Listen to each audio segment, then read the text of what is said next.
శ్రీ మాత్రే నమః. ఉపనిషత్ దర్శని తర్వాయి భాగం.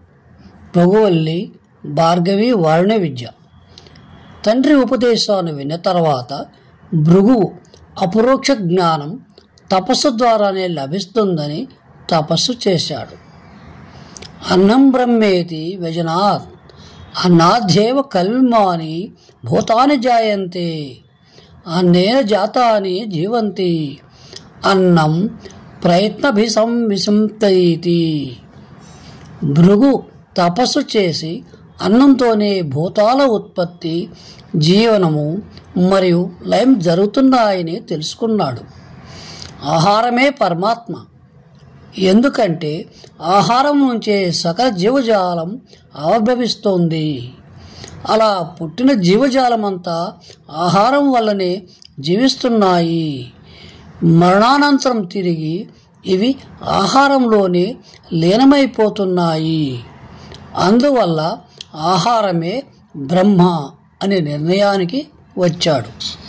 కానీ యతోవా ఇమాని, ఎక్కడి నుంచి ఈ భూతజాలమంతా అనే బ్రహ్మ లక్షణానికి సంపూర్ణ సమాధానం దొరకపోవటంతో తన తండ్రిని చేరి, భగవన్, ఆ బ్రహ్మస్వరూపాన్ని నాకు విశదపరచండి అని అడిగాడు. సృష్టి స్థితిలయాలు చేయగల సామర్థ్యం ఎవరికుందో వాడే బ్రహ్మమని ముందుగా చెప్పాడు. మరి అన్నానికి ఈ శక్తి ఉందా? మరి ఆ శక్తి లేనప్పుడు అది బ్రహ్మం కాదు కదా. అందుచేత వరుణుడు తపసా బ్రహ్మ విజిజ్ఞాసస్వ తపో బ్రహ్మేతి సతపో తప్యత సతపస్తప్వా. తపస్సు ద్వారా బ్రహ్మం తెలుసుకో. తపస్సే బ్రహ్మ అంటే తపస్సుతోనే బ్రహ్మజ్ఞానం లభ్యమవుతుంది. ఈ ఉపదేశం వినగానే భృగువు తిరిగి తపస్సు కొనసాగించాడు. ప్రాణో బ్రహ్మేతి వ్యజనాత్ ప్రాణాధ్యేవ కల్విమాని భూతాని జాయంతే ప్రాణేన జాతాని జీవంతి.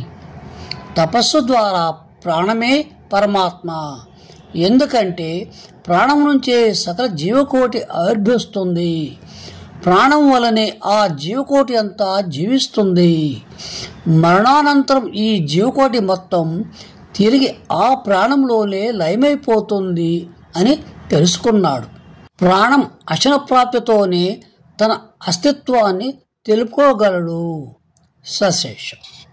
ఈ కంటెంట్లో తెలుగు లిపికి ఇంగ్లీష్ ట్రాన్స్లేషన్ డిస్క్రిప్షన్లో ఇవ్వబడింది, పరిశీలించగలరు.